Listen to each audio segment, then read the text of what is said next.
Fala, guerreiros e guerreiras de todo o Brasil, por cá, professor Alisson César, tá?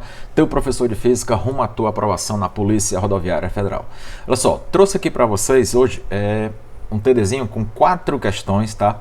Que na verdade a gente só vai resolver 2 nesse vídeo e as outras 2 a gente resolve em um outro vídeo, tá? Para não ficar tão pesado aí para você, tá? Questõezinhas aí de um simulado que aconteceu recentemente, simulado muito bacana, parabéns aí para os que organizaram, tá? Muito top mesmo. E aí eu vou resolver aqui com a galera para tentar tirar dúvida e te ajudar nessa tua caminhada aí, tá? Muito top. Vamos lá. E eu escolhi exatamente 2 questões que elas têm ao mesmo tempo a aparência do estilo de questão da Sebrasp, né, que você deve lembrar que ultimamente tem caído 6 questões de física, né, na prova da PRF, e dessas 6 ela geralmente vem 2 fáceis, 2 médias e 2 um pouco mais complicadas. Então aqui a gente não vai resolver só aquelas que tem uma saída bonitinha, que você às vezes encontra por aí, era só isso. Realmente tem essas saídas aí que são só isso.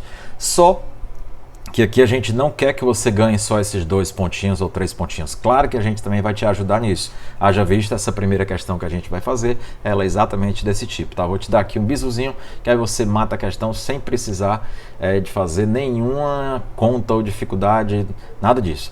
Porém, vou resolver a mesma questão, tá? com a saída que ela serve para qualquer outra. É o que eu costumo dizer, tá? Eu não resolvo as questões para você só para aquele tipo de questão, tá? Lógico que a gente dá a saída para ela, tá? Principalmente se tiver uma saída mais fácil, mas também te dá a saída para que você resolva qualquer questão daquele assunto. E a segunda questão de hoje, ela é um pouco mais trabalhosa, um pouco mais extensa, exige realmente que você tenha domínio, tá? Tanto da parte de cinemática quanto da parte de dinâmica, tá? São 2 assuntos que vêm em uma única questão. Vem comigo aí de olho na tela para a gente conseguir resolver essa questãozinha. Seguinte, ele diz que 2 veículos movem-se ao centro de 2 vias perpendiculares, ou seja, esse carinha aqui, ó, ele vai cruzar e esse aqui vai encontrar com ele bem aqui no meio, e ele quer saber para onde é que eles vão andar. No frigir dos ovos aqui a pergunta dele é essa: para onde é que eles vão andar após a colisão? Sabe-se que o veículo A tem uma massa que eu vou chamar de MA, tá? E o veículo A tinha o dobro da massa de B, então posso dizer que a massa de A ela é o dobro da massa de B, tá? Ela é o dobro da massa de B. E o veículo B tem uma massa que eu vou chamar apenas de massa de B. Perfeito. O que mais? A velocidade do veículo A, o veículo A se movia com a metade da velocidade do veículo B. Então esse veículo B tinha uma velocidade VB e esse veículo A tinha uma velocidade A, que nada mais é do que a metade da velocidade dele, da velocidade do outro lá, né, que ele colidiu. Muito bem, então essa questão, como eu disse para você, dá para você matar sem fazer uma conta, sem precisar fazer a análise que eu vou fazer agora. Simplesmente porque os pontos que foram dados, eles são muito óbvios de você saber que o carro não iria para lá. Por exemplo, você está vendo que esse ponto 1 aqui, ó, jamais esse carro viria para cá. Tá? Não tem condições dele vir para cá, nem os dois. Esse aqui, no máximo, ele ia querer continuar para cá, para essa direção aqui noroeste, né? Não teria essa intenção, jamais. A mesma coisa para o ponto 5, totalmente incapaz disso aqui acontecer, tá? O ponto 4, eles só viriam para cá, esse ponto 4, se esse carro A tivesse uma massa muito grande ou uma velocidade muito grande. Como se fosse, por exemplo, um trem colidindo com um carro, né? O carro ficou parado lá no meio da ferrovia, né? Do meio do trilho, e aí o trem veio, bateu, colidiu com ele, saiu arrastando em cima daquele trilho. Aí seria exatamente a situação 4 ou a situação 2, que está exatamente em frente ao carro B, né? Ao veículo B. E aqui o ponto 4 totalmente em frente ao veículo A. Então, totalmente improvável de vir para o ponto 2 ou ponto 4 também. Ou seja, resta apenas o ponto 3, que seria a nossa resposta. Acabou a questão, já poderia ir para outra, tá? Simplesmente fazendo essa análise aí, tá? Desses pontos que foram dados. Porém, o que é que a gente vai fazer? Eu vou te deixar preparado para resolver qualquer outra questão, tá? Que tivesse esse raciocínio aqui, tá? Isso é extremamente importante, é uma questão muito bacana, só que esses pontinhos aí que foram colocados, né, eles infelizmente não te levam a a fazer muita conta, né? Essa é a ideia. Que bom, que bom. A gente sabe que a Sebrasp gosta muito disso aqui também. É uma possível questão? Com certeza. Mas também pode ser que aconteça de outra forma, né? Apareça aí uma questão um pouco mais complexa. Ou seja, suponhamos que esse ponto 2 fosse bem aqui, que esse ponto 3 fosse bem aqui. Como é que eu faria para poder saber exatamente onde é que esses carros, né, vão parar? Aqui no enunciado, ó, perceba que ele disse que eles saem andando, ó, unidos, ó, aqui embaixo está dizendo que eles saem andando unidos, ou seja, isso daqui eu não tenho nem medo de dizer que é um tipo de colisão inelástica ou anelástica, tá dando na mesma, tá? A CESP gosta muito, inclusive eu sugiro que você anote esse nomezinho aqui, tá? Opa, não posso escrever aqui. Não posso escrever aqui. Tá, aqui você não enxerga, né? Verdade. Vou apagar isso aqui. Tá bem aqui. Aqui a gente vai ter. Vou botar aqui em cima. Eles saem andando unidos. E se eles saem andando unidos, é porque é uma colisão anelástica ou inelástica, tá? Qualquer um desses dois nomes aqui quer dizer a mesma coisa, são sinônimos. Quando você pega livros, apostilas, qualquer material que seja, né, qualquer letra de lei que seja, digamos assim, você encontra muito esse segundo nome, esse inelástica. Porém, CESP, né, nossa querida Sebrasp aí, ela gosta de usar muito esse termo aqui, tá? Anelástica, fica atento, tá? Para esse nomezinho aí.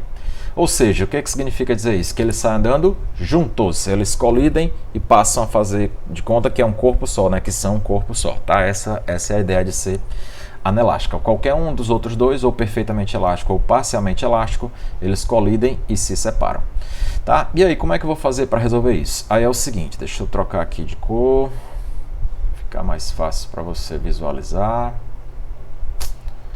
Se eu quero calcular a quantidade de movimento de A. Isso é a massa de A vezes velocidade de A. E a quantidade de movimento de B é a massa de B vezes a velocidade de B. Perfeito. Mas vamos pegar essas informações aqui que ele nos deu, ó, sobre A, e vamos substituir. Massa de A, 2mB. Velocidade de A é VB sobre 2. Feito isso, você pode pegar e cancelar aqui, ó, esse 2 com esse 2. Olha o que foi que sobrou. Sobrou exatamente que a quantidade de movimento de A vai ser MB VB. Opa, como assim? A quantidade de A está dando MB VB? Exatamente. Isso significa dizer que as duas quantidades de movimento, ou os dois momentos lineares, né, como queira, eles serão absolutamente iguais, tá? E o que significa dizer isso? Não esqueça que quantidade de movimento é uma grandeza vetorial, não esqueça disso, é uma grandeza vetorial. Isso para aqui, para a questão teórica, é um prato cheio, tá? Quantidade de movimento é uma grandeza vetorial, do mesmo jeito que a velocidade também é vetorial. E o que significa dizer isso? Que se ele tem massa, se ele tem velocidade, perdão, ele também terá quantidade de movimento. E ela sempre vai ser no sentido da velocidade. Esse carrinho aqui, o carro A, está indo para a direita. Então, bem aqui eu posso dizer que vai ter uma quantidade de movimento para a direita, assim, ó. Quantidadezinha de movimento para a direita. Quantidade de movimento de A está para a direita. E o B vai ter uma quantidade de movimento para cima, que ela será absolutamente igual à quantidade de movimento de A. Agora uma pausa aqui para você entender o que eu quis dizer com esse igual. Que ela vai ter o mesmo tamanho, que vai ter o mesmo valor, mesmo módulo, tá? Eu não posso dizer que esse vetor quantidade de movimento é igual a esse outro, não, porque falar que é o mesmo vetor, ele tem que ter também mesma direção e mesmo sentido. E ele não tem isso, ele só tem mesma intensidade, só tem mesmo módulo, só tem mesmo valor. Ou seja, o tamanho desse vetor A é o mesmo tamanho desse vetor B. Isso significa dizer que a resultante obrigatoriamente desses dois vetores, ó, vai ser exatamente aqui no meio, ó, fazendo com que esse carro vá exatamente, aliás, que esses dois carros, né, esse conjunto, se dirija exatamente aí após a colisão nessa diagonal que vai dar de encontro ao ponto 3, fazendo com que a resposta da nossa primeira assertiva esteja errada, já que ele tá dizendo aí que ele vai para o ponto 2, jamais, né? Aí aquela história que a gente falou, tá, gente? É uma questãozinha teórica, simples, daria demais para você fazer sem precisar dessa análise aqui que a gente fez, só analisando esses pontos que ele deu, né? O 1, o 2, o 4 e o 5, totalmente descartado, né? Porque está totalmente de frente um para o carro e eles não vão continuar essa trajetória reta, a menos que tivesse aquela condição que a gente falou, massa muito grande ou velocidade muito grande. Ainda assim, dificilmente eles iriam fazer isso daí, tá? Mas eu precisei colocar, representar aí os vetores para que você entenda direitinho o que foi que a gente fez. E aí eu vou apagar aqui essa partezinha aqui para colocar um pequeno detalhe para você. E se essas velocidades, aliás, se esses vetores quantidade de movimento A e B não tivessem o mesmo valor, e aí ficaria assim, ó, vamos supor que o A era maior do que o B, então quantidade de movimento do A seria esse vetor aqui, só um exemplo, tá, gente? Fazendo de conta que eles não eram iguais para a resposta não ser o 3. Vamos supor que a quantidade de movimento de A desse um valor maior do que a quantidade de movimento de B, então ficaria desse jeito. O valor sendo maior significa dizer que o vetor é maior. E o vetor sendo maior significa dizer que a resultante não será mais no meio, né? Não vai ser exatamente essa diagonal aqui, que na verdade é uma bissetriz, né? Ela divide esse ângulo aqui em dois iguais. Ela vai ser aqui, ó, a diagonal desse paralelepípedo, aliás, desse retângulo, perdão. Mas ela não vai ser no meio, ela seria um pouquinho mais aqui para baixo. Ela já iria, se a quantidade de movimento já fosse maior, ele já queria vir para esse outro ponto aqui. Tá? Então fica atento aí para esse detalhe. Só vai no meio porque os dois vetores têm mesmo tamanho, têm mesmo valor. E como é que eu sei disso? Eu analisei aqui, ó. Tá? Que foi exatamente o que a gente fez no começo, ok? Fica atento a esse detalhe. Essa questão não precisaria dessa conta, mas eu fiz para que você entendesse e qualquer outra questão se botasse no bolso, tá? Como eu disse, a gente não resolve aqui só bonitinho para você, era só isso? Sim, para essa era só isso, mas não significa dizer que sempre vai ser só isso. Você tem que estar preparado para todo tipo de questão Sebrasp. Vamos para a segunda? Essa segunda, ela dá um pouco mais de trabalho, tá? Ela vai exigir que você tenha aí mais domínio sobre esse assunto colisões, atrito, tá? Tem tudo junto aí. Seria uma questão de nível mais elevado lá da prova. Mas eu tenho certeza que você vai entender comigo aqui. Vamos lá. Um caminhão de massa 20 toneladas. Vou organizar aqui as nossas informações. Pegar aqui a caneta. Eu tenho aqui o caminhão, vou chamar de massa Mzão. E ela vale 20 toneladas. E o carrinho tem uma massa de quanto veículo? Ou igual feio, rapaz. Vou ajeitar isso aqui. Ele tem uma massa Mzinho de 5 toneladas. O caminhão está vindo com a velocidade V, que eu vou chamar de V1, tá? Pelo que eu estou vendo anunciado, tem uma velocidade V1 em uma pista plana e retilínea. Colide com um automóvel de massa 5 toneladas e ele estava inicialmente em repouso. Ok. Arrastando-o no mesmo sentido. Na hora que ele disse arrastando-o, eu já entendi que esse nosso tipo de colisão aqui ele vai ser inelástica. Mais uma vez, ó, nomezinho e o tipo de colisão que CESP adora, tá? É colocar a questão de colisão e quase todas elas são dessa aqui, inelástica, quando eles colidem e saem andando juntos. É a coisa mais comum de acontecer, tá? No mesmo sentido de seu movimento, até que ambos param. Então a situação vai ser mais ou menos essa. Vou ver se eu consigo desenhar aqui para você. Caminhão, aqui ele estava vindo com uma certa velocidade V1, até chamei de velocidade V1, e ele vai colidir com um carro que está parado, né, lá na frente. Velocidade, eita minha Nossa Senhora, essa rodinha aqui está triste, mas vamos lá. Aí você tem aqui, ele está parado, né? Ó, muito bem, isso aqui é a minha situação antes. É a velocidade com que ele vai colidir aqui com o carrinho que está parado.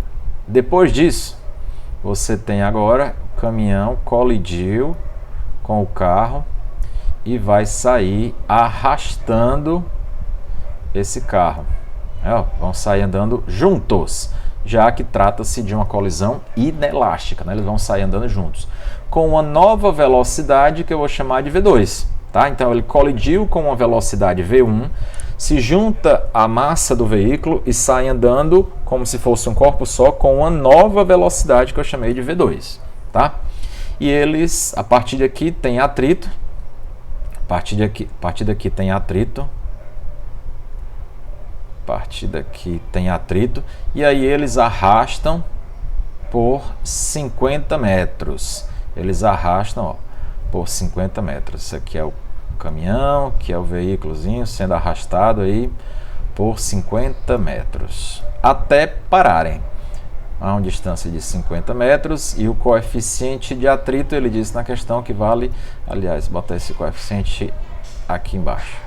O coeficiente de atrito vale 0,4. Essa foi a informação que ele nos deu. E a assertiva diz o seguinte: a velocidade V do caminhão imediatamente antes de colidir, ou seja, ele quer essa velocidade aqui, ó, a V1, tá? Mas repare que a gente não sabe V2, então não dá para começar a resolver essa questão, digamos assim, do começo, né, da situação.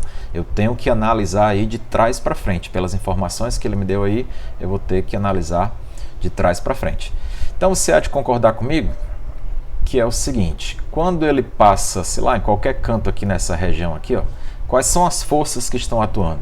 Eu tenho aqui a normal, eu tenho aqui o peso e vou ter uma força de atrito, tá? Para não ter que desenhar de novo esse carro, esse caminhão aí. Tenho aqui uma força de atrito para trás, normal para cima e um peso para baixo. Ok. Como ele está andando só na horizontal, então normal é igual ao peso. Acabou-se. Já posso até escrever aqui, ó. Primeiro passo. Normal igual ao peso. E o peso é quem? Cuidado, pelo amor de Deus. Eu sei que é massa vezes gravidade, mas que massa? A soma das duas massas, tá? Eles estão andando juntos. Então eles constituem um corpo só, que a massa é a soma das duas. O que mais? Como a normal ali se cancelou com o peso, só sobrou o atrito. Então a gente pode dizer que a força resultante vai ser a própria força de atrito. E me ajude aí, como é que a gente faz para encontrar essa força de atrito? É só pegar o coeficiente e multiplicar pela normal. Simples assim, tá? E a normal nós já calculamos aqui em cima. Então vai ficar assim, ó. A nossa massa, ela não é só mzinho, né? Na verdade a massa, vou apagar isso aqui. É mzão mais mzinho vezes a aceleração vai ser igual coeficiente de atrito vezes a normal. Quem é a normal? Ó, mzão mais mzinho vezes g. É exatamente essa informação aqui em cima, tá? Que eu trouxe. O valor da normal, eu trouxe ele para cá. E aí, a gente pode, sem medo algum, cancelar essas massas, ó. Então não adianta ter medo disso aqui, de escrever dessa forma, que vai ser cancelado, tá? E continuar aí a nossa continha. O que é que a gente tem? Sobrou que a aceleração vai ser igual, ó, o coeficiente de atrito vezes gravidade. Então fica coeficiente de atrito 0,4, que é 4 sobre 10, gravidade 10. Podemos cancelar essas gravidades. E não esqueça, isso aqui é algo que você que tem que saber, tá? E se você acompanha comigo lá no meu curso, com certeza isso aqui para você é fichinha. O que que é? Eu estou vendo que é uma colisão, então naturalmente vai haver aqui uma redução de velocidade, ou seja, vai haver uma desaceleração. Então essa aceleração aqui, na verdade, ela tem sinal negativo. Então a nossa aceleração ou desaceleração, como queira, ela vale menos 4 metros por segundo ao quadrado. Essa daqui vai ser a desaceleração. E por conta do nosso espaço, eu vou continuar no outro slide, tá? Mas o que é que eu vou fazer lá no outro slide? Presta atenção. Eu acabei de descobrir a desaceleração com que esses corpos vão frear. Eu quero agora descobrir quem é V2, porque eu não tenho nada de informação aqui na frente, né, desse início aqui. Então vou atrás de descobrir V2. Como é que eu vou descobrir V2? Perceba que o V2, aliás, nesse trecho aí, ele não fala nada de tempo. Se ele não fala nada de tempo, então eu vou pegar eu vou pegar e vou usar equação de Torricelli. V final ao quadrado igual V inicial ao quadrado, mais 2 vezes a aceleração vezes ΔS. Aquela historinha que a gente vive comentando, tá? Eu vivo dizendo isso para vocês. Dificilmente nossa querida Sebrasp vai perder uma questão colocando só equação de Torricelli, mas ela aparece sempre no meio de outras questões, tá? Assim como aquela historinha de troca de unidade, transformação de unidade, metro por segundo para quilômetro por hora, tem que saber aquilo dali. Por que vai cair uma questão só daquilo? Acho muito improvável, mas pode cair com certeza no meio de outra, tá? Então vamos substituir aqui. A velocidade final, ó, acompanhe comigo, a velocidade final, ó, é zero, tá aqui ela, ó, zero aqui no finalzinho, né, ó, zero.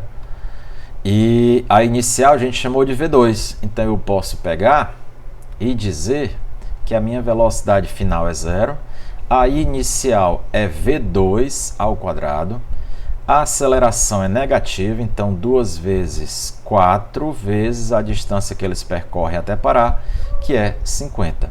Então daqui a gente vai tirar o seguinte, 2 vezes 50 dá 100, vezes 4 dá 400, está negativo, passa para o outro lado positivo. Raiz quadrada de 400, isso vai dar 20 metros por segundo. Cuidado que isso aqui não é o que ele quer saber na questão, tá? Aqui a gente descobriu a velocidade com que o conjunto vai sair após a colisão. O que ele quer saber é a velocidade do caminhão antes da colisão. E aí o que é que a gente faz agora, tio? Pelo amor de Deus, o que é que a gente vai fazer? Vai usar exatamente a situação inicial. E o que é a situação inicial? É uma colisão. E se é colisão, quantidade de movimento antes é igual a quantidade de movimento depois, tá? Essa daí é a nossa conservação do momento linear, tão conhecido nas questões de colisão. Vamos lá, antes da colisão eu tenho quantos corpos? 2 corpos, então quantidade de movimento do caminhão somado com a quantidade de movimento do automóvel. E após a colisão eu tenho um único corpo, né, já que os dois agora estão unidos, eu vou chamar de quantidade de movimento do conjunto. Não esqueça que o automóvel estava parado, então a quantidade de movimento do automóvel antes da colisão é zero. Restou apenas a quantidade de movimento do caminhão, que é mzão vezes V1, que é a velocidade que a gente quer descobrir, vai ser igual. E a do conjunto? Mzão mais mzinho vezes V2. Aí você pode estar se perguntando, mas lá no enunciado ele me deu as massas em toneladas, eu preciso transformar? Não? Não, não precisa. O que é que tem que acontecer? O que é que você tem que botar na sua cabeça? Quando você tem uma questão de colisões, ou seja, você tem uma igualdade, o que tem que acontecer é que a massa de um lado tem a mesma unidade da massa do outro lado.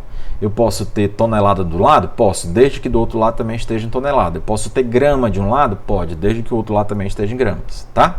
Se quiser passar para quilograma, é claro que vai dar o mesmo resultado, só que você vai ter mais trabalho sem necessidade, tá? Então vamos só substituir agora, ó.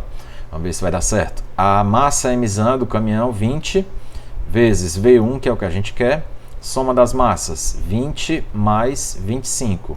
Quem é V2? Nós calculamos aí, ó, do nosso lado esquerdo aí, ó, que é a tabelinha, né, que a gente encontrou, vai dar 20 metros por segundo. E você também não vai continuar essa conta, vamos simplificar a nossa vida. Como assim?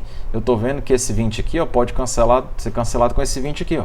Então já reduziu a nossa conta, vai ficar 20, V1 vai ser igual a 25 metros por segundo. Se você voltar lá no enunciado da questão, você vai perceber, ó, você vai perceber comigo que ele quer saber em quilômetros por hora, ó, quilômetros por hora, 90 quilômetros por hora. E o que nós encontramos está em metros por segundo. E aí, como é que eu faço para transformar?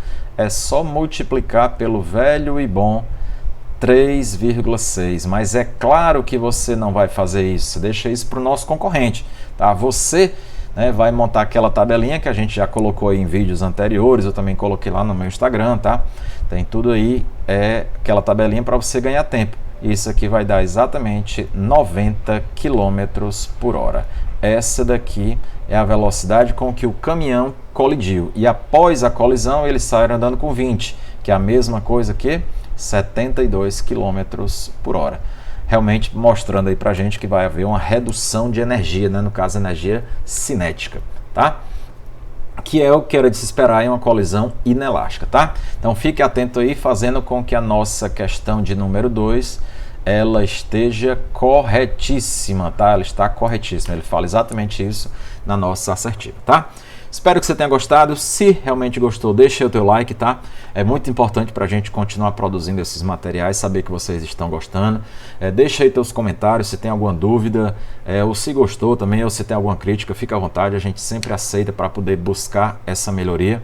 E se você tem aí um canga que está estudando com você e quer fazer o curso de formação também com você, manda esse vídeo aí, já compartilha para que a gente possa tentar ajudar a maior quantidade de pessoas possíveis, tá? Conto com você, forte abraço, bons estudos, Floripa te aguarda, hein? E acredite, você pertencerá.